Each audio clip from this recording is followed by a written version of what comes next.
कृपया डीजे के सामने से हट जाए। एनके म्यूजिक विश्रामपुर की शानदार प्रस्तुति।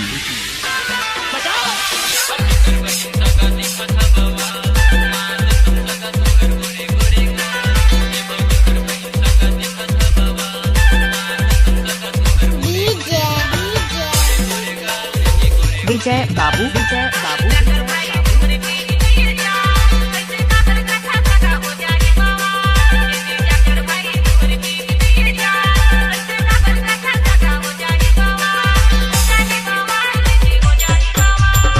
कमजोर लेग पीस है।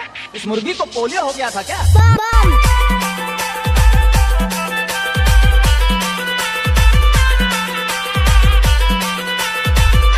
क्या नाम है आपका?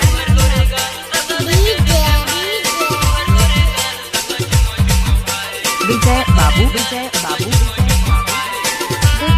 नगर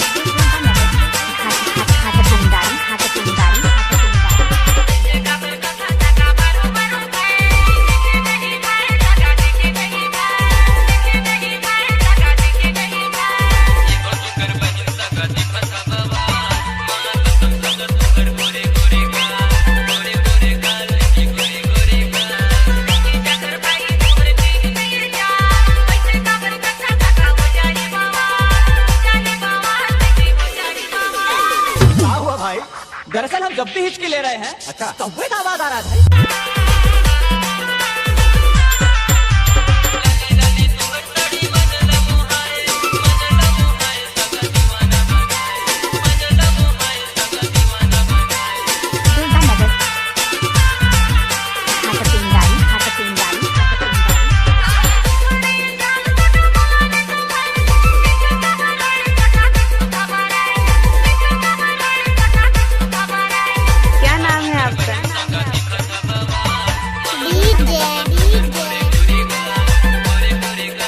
विजय बाबू, विजय बाबू,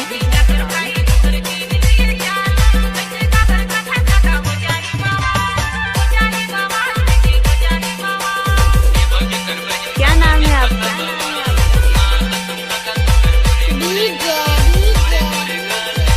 विजय बाबू, विजय बाबू, नगर खाट खाट खाट